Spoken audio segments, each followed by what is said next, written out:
विक्रम संवत 1192। मालवा का सूर्य उस दिन कुछ अलग ही रंग में उगा था। न पूरा लाल न पूरा नारंगी, एक अजीब सा धुंधलका, जैसे आकाश खुद तय नहीं कर पा रहा था कि ये दिन शुभ है या अशुभ। राजमहल के भीतर भी यही उलझन थी। महाराज प्रताप सिंह परमार, मालवा के सबसे शक्तिशाली शासक, जिनके नाम से 3 राज्य कांपते थे, उस सुबह अपने दरबार में एक ऐसी घोषणा करने वाले थे जो इतिहास की किताबों में आग की तरह दर्ज होने वाली थी। दरबार भरा हुआ था। मंत्री, सामंत, सेनापति, पुरोहित सब अपनी अपनी जगह। हवा में एक अजीब सी बेचैनी थी, जैसे सभी जानते थे कि कुछ होने वाला है, पर कोई नहीं जानता था क्या। महाराज उठे। उनकी आवाज जब गूंजी तो दरबार में सुई गिरने की आवाज सुनाई दे सकती थी।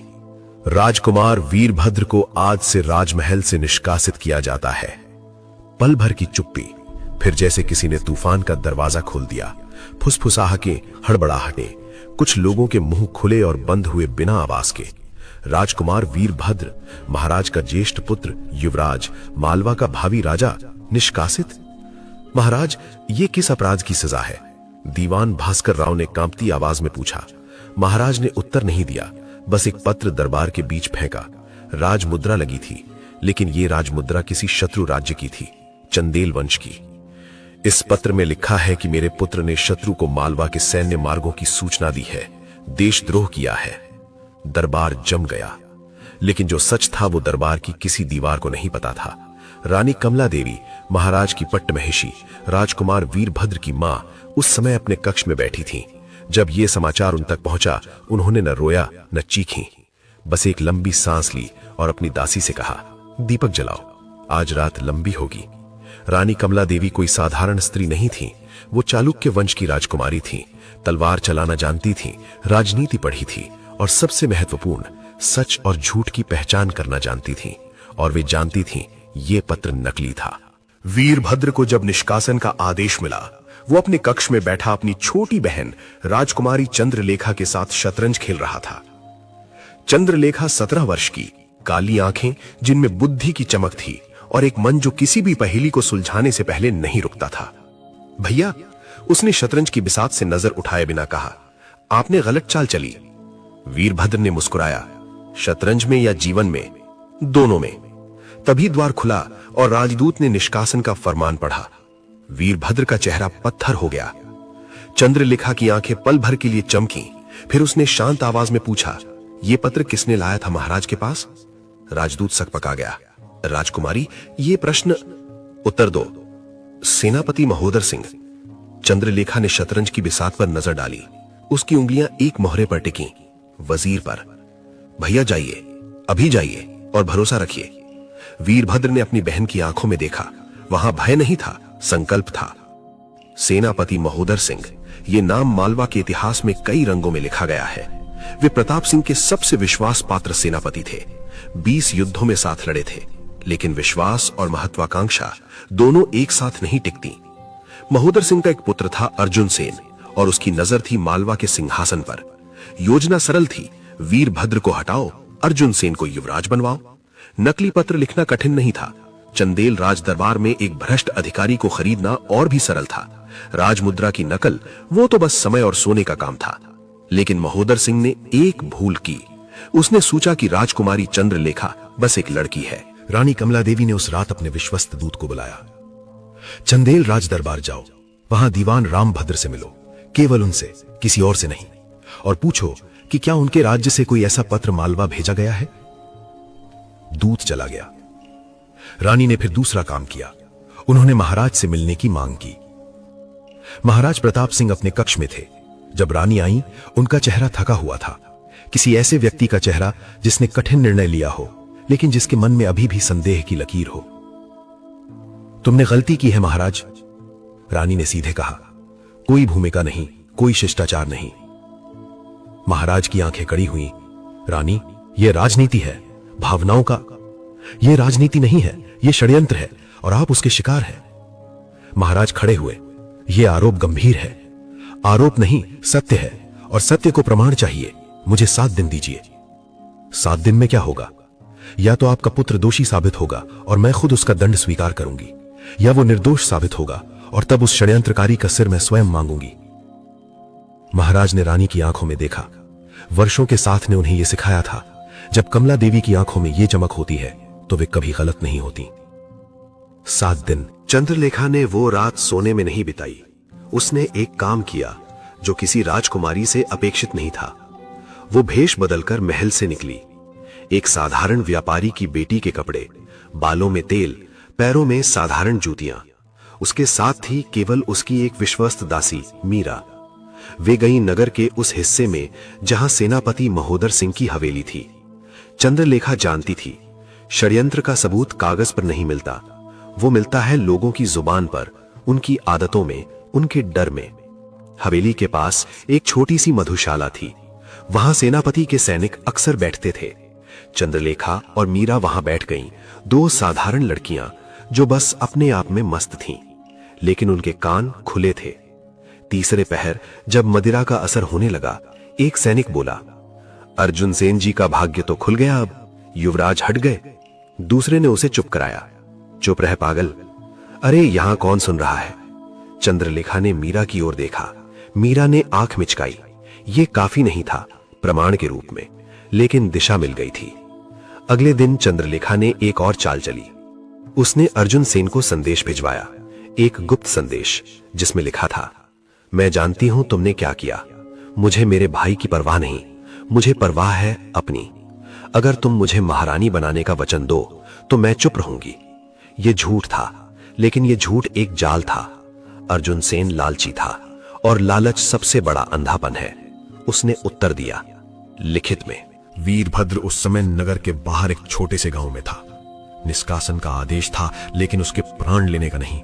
इसलिए वो जीवित था, अपमानित, क्रोधित, लेकिन जीवित।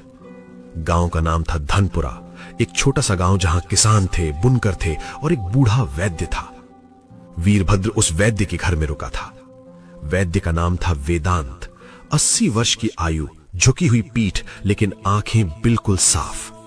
पहली रात वीरभद्र बोला, मेरे पिता ने मुझ पर विश्वास नहीं किया। वैद्य ने कहा, क्या तुमने कभी उनसे सच बोला? मैं निर्दोष हूं।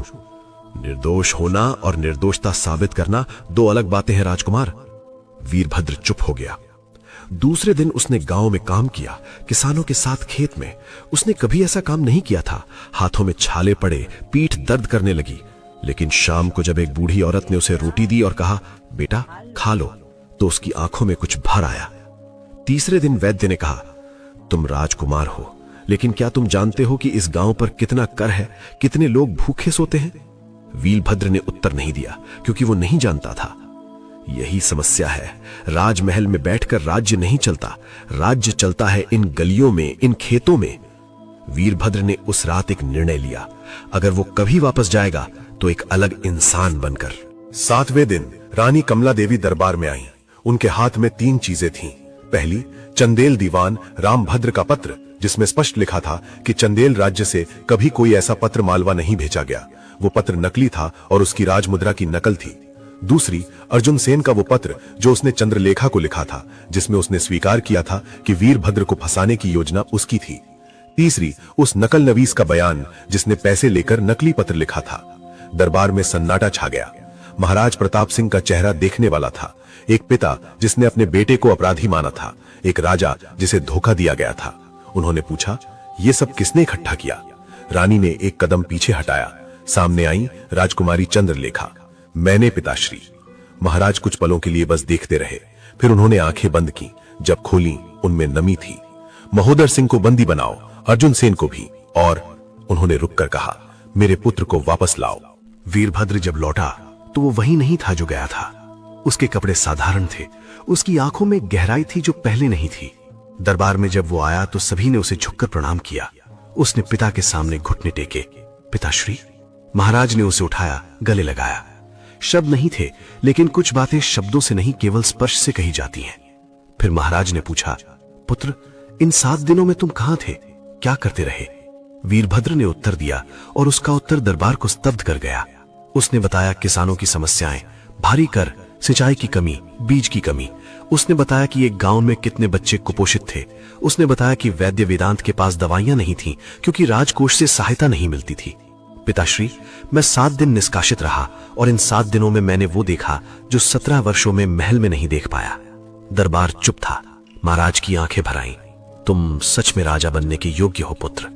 महोदर सिंह और अर्जुन सेन को दरबार में लाया गया। महोदर सिंह ने कोई बहाना नहीं बनाया। वे एक पुराने योद्धा थे। झूठ बोलना उनकी आदत नहीं थी, शायद षड्यंत्र भी नहीं था, लेकिन पिता का अपने पुत्र के लिए मोह वो अंधा कर देता है। महाराज, मैंने जो किया वो अपराध है, मैं दंड स्वीकार करता हूं। अर्जुन सेन घबराया हुआ था। ये सब मुझे माफ करें। दरबार में सबकी नजर महाराज पर थी। ये क्षण था जब एक राजा की परीक्षा होती है। दंड में न्याय था, लेकिन किस सीमा तक? महाराज ने वीरभद्र की ओर देखा। पुत्र, ये तुम्हारे साथ हुआ, दंड का निर्णय तुम करो। पूरा दरबार सांस रोककर बैठा था। वीरभद्र उठा। उसने महोदर सिंह की ओर देखा, एक वृद्ध पुरुष जिसने पूरी उम्र राज्य की सेवा की थी, जिसने एक गलती की थी। फिर अर्जुन सेन की ओर, एक युवक जिसकी महत्वाकांक्षा ने उसे अंधा किया था। सेनापति महोदर सिंह, वीरभद्र बोला, आपने 20 युद्धों में मालवा की रक्षा की है। आपकी तलवार ने इस राज्य को बचाया है। यह सत्य मिटाया नहीं जा सकता, लेकिन आपने जो किया वो भी अक्षम्य है। इसलिए मेरा निर्णय है, आप राज्य छोड़कर वाराणसी जाएंगे, शेष जीवन तीर्थ में बिताएंगे। आपकी संपत्ति राज्य कोष में जाएगी, लेकिन आपके परिवार को पेंशन मिलती रहेगी। और अर्जुन सेन, वीरभद्र ने उसकी ओर देखा, तुम्हें मृत्युदंड नहीं, तुम उस गांव धनपुरा में जाओगे जहां मैं था। 10 वर्ष वहां के किसानों की सेवा करोगे। जब तुम वापस आओगे तब हम देखेंगे कि तुम बदले या नहीं। दरबार में एक अजीब सी शांति छा गई। यह दंड था, लेकिन यह केवल दंड नहीं था, यह सुधार का अवसर भी था। उस शाम महाराज ने चंद्रलेखा को बुलाया। पुत्री, तुमने जो किया वो असाधारण था। तुमने अपने भाई को बचाया, अपनी मां की सहायता की और षड्यंत्र को उजागर किया। तुम्हें क्या चाहिए, मांगो। चंद्रलेखा ने पल भर सोचा। पिताश्री, मुझे शिक्षा चाहिए, राजनीति की, कानून की, अर्थशास्त्र की। मैं चाहती हूं कि मालवा की न्याय व्यवस्था में मेरा योगदान हो। महाराज चौंके। लेकिन तुम्हारा विवाह? विवाह होगा पिताश्री, लेकिन पहले मैं एक इंसान बनना चाहती हूं। रानी कमला देवी जो वहां खड़ी थी मुस्कुराई। महाराज बहुत देर तक चुप रहे, फिर बोले, ठीक है। वो 2 शब्द ठीक है मालवा के इतिहास में एक क्रांति के बीच थे। समय बीता, वीरभद्र राजा बना, और वो वैसा राजा बना जैसा मालवा ने पहले नहीं देखा था। उसने सबसे पहले कर व्यवस्था बदली, किसानों पर बोझ कम किया, हर जिले में वैद्यशाला खुली, राजकोष से मुफ्त में सिंचाई के लिए नहरें खुदवाई, बच्चों के लिए पाठशालाएं बनवाई। उसने एक नियम बनाया, राज्य का कोई भी अधिकारी जब तक उसने गांव में 3 महीने नहीं बिताए वो दरबार में नहीं बैठ सकता। ये नियम क्रांतिकारी था। चंद्रलेखा ने राज्य की न्याय व्यवस्था संभाली। पहली बार मालवा में एक स्त्री न्यायाधीश की भूमिका में थी। कई लोगों ने विरोध किया, लेकिन जब उसके फैसले आए, निष्पक्ष, तर्कसंगत, मानवीय, तो विरोध धीरे धीरे सम्मान में बदल गया। रानी कमला देवी ने जीवन के अंतिम वर्षों में एक ग्रंथ लिखा, राजधर्म और स्त्री, जो कई शताब्दियों तक पढ़ा जाता रहा। और महाराज प्रताप सिंह, उन्होंने अपनी जीवन का सबसे महत्वपूर्ण सबक सीखा कि एक राजा की सबसे बड़ी शक्ति उसकी तलवार नहीं, उसका विवेक है। और विवेक वो अहंकार में नहीं, विनम्रता में रहता है। धनपुरा गांव में एक मंदिर है। वो मंदिर वीरभद्र ने उस बूढ़े वैद्य वेदांत की स्मृति में बनवाया था। मंदिर के द्वार पर एक पंक्ति लिखी है, राजा वो नहीं जो सिंहासन पर बैठे, राजा वो है जो अपनी प्रजा के दुख को अपना दुख समझे। और उस गांव में 10 साल बाद एक बदला हुआ अर्जुन सेन लौटा था, जिसके हाथों में अब तलवार नहीं, हल था, जिसकी आंखों में अब महत्वाकांक्षा नहीं, कृतज्ञता थी। उसने वीरभद्र के दरबार में आकर कहा, महाराज, आपने मुझे मारा नहीं, यह आपकी दया थी, लेकिन आपने मुझे जीना सिखाया, यह आपकी महानता थी। ये कहानी किसी एक राजा की नहीं है, ये उन सभी की कहानी है जिन्होंने कभी षड्यंत्र का सामना किया और टूटे नहीं, जिन्होंने अपमान को शक्ति में बदला, जिन्होंने सत्य के लिए लड़ने की हिम्मत रखी। इतिहास उन्हें याद नहीं रखता जिनके पास सबसे बड़ी सेना थी, इतिहास उन्हें याद रखता है जिनके पास सबसे बड़ा हृदय था। प्रेरणा का सार, सबसे कठिन समय में भी जो अपना धर्म नहीं छोड़ता, जो सत्य को नहीं छोड़ता, इतिहास उसी के नाम से जाना जाता है।